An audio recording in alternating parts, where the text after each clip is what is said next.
Hey there, first grade, Miss Hershey here. So I wanted to go over this project with you guys before I start it and talk to you about some of the stuff we're going to do during this project.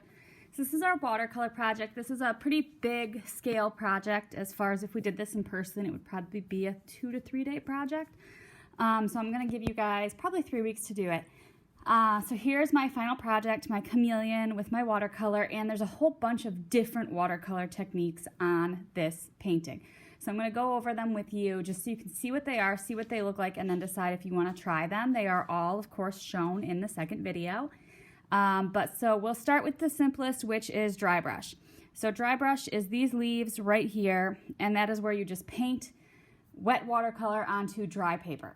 It's called dry brush because I don't really know why, I'm not going to lie to you, but it's called dry brush, and so you're just putting paint onto a dry piece of paper.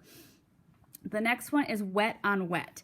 So that's where you take your paper and you either put down water or you put down paint, and then you add more wetness to it. So here, this one, I painted it this fuchsia color, and then while it was still very wet, I went in with the red and painted in the red.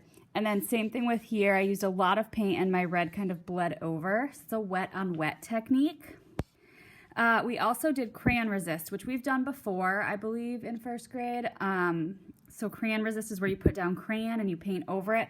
So all this white here on the chameleon, some of the pink on the back, the green in the leaves, that's all crayon.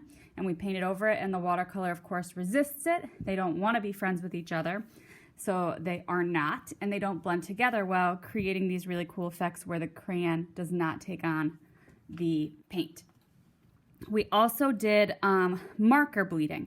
So it's hard to tell right now, but when I first started this, there were leaves drawn over here, and I painted over them, and the marker actually bled into the water and disappeared. Same thing with down here. You can kind of see an outline of a leaf right here that I started. But marker bleeding is you put marker down on your dry paper, you get it wet with water or paint, and it just kind of goes and goes all over and gets really pretty. You'll see it in the video when I paint this section here.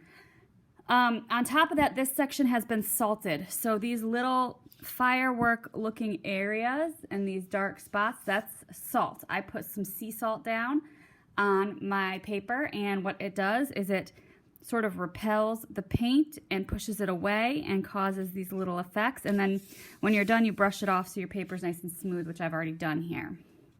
The last technique I did was saran wrap. So I took a plastic shower cap, cut it up. You can use just plastic wrap from your kitchen, or you can try a sandwich baggie, but an actual Ziploc bag, like a thick freezer bag, won't work. But you put it right over top the wet paint and you leave it overnight, and what it does is the patterns that the saran wrap makes dry like this. So this is all saran wrapping. So it's very cool. So a lot of techniques in this painting. I really like this painting. I hope you guys really like it. I thought it was a really fun one. So like I said, there's 2 videos. There's one that is your Sharpie drawing, and then one that is all your watercolor techniques. If you have any questions, feel free to reach out to me. Otherwise, I'll see you guys later. Bye.